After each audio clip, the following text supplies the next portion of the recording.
పెట్టడం జరుగుతుంది.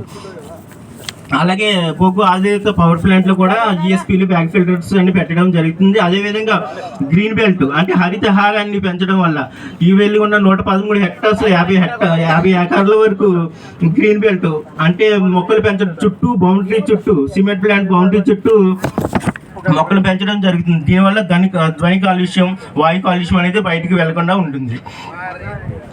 ఇంకా నీటి కాలుష్యానికి వస్తే ఈ పరిశ్రమలో నీటి అవసరం ఏముండదు. ఓన్లీ థర్మల్ పవర్ ప్లాంట్కి అంటే బొగ్గు ఆధారిత పవర్ ప్లాంట్కి మాత్రమే నీటి అవసరం ఉంటుంది కూలింగ్ చేయడానికి. అలాగే గృహ అవసరాల నుంచి వచ్చిన వేస్ట్ వాటర్ని వీళ్ళు శుద్ధి చేసి హరితహారానికి అండ్ మొక్కలు పెంచడానికి ఉపయోగిస్తారు. అలాగే పవర్ ప్లాంట్ బొగ్గు ఆధారిత పవర్ ప్లాంట్ నుంచి వచ్చిన వేస్ట్ వాటర్ని సిమెంట్ ప్లాంట్లో ధూళిని అణిచివేయడానికి అంటే దుమ్ము లేకుండా అలాగే డస్ట్ సెపరేషన్కి వాటికి యూజ్ చేస్తారనమాట. Next solid waste. నిర్మాణ దశలో ఎటువంటి సాలిడ్ వేస్ట్ రాదు. ఆపరేషన్ దశలో కూడా సాలిడ్ వేస్ట్ అనేది ఏదైనా సాలిడ్ వేస్ట్ వస్తే కనుక మళ్ళీ రీసైకిల్ బ్యాక్ అంటారు, రీసైకిల్ బ్యాక్ చేస్తారు.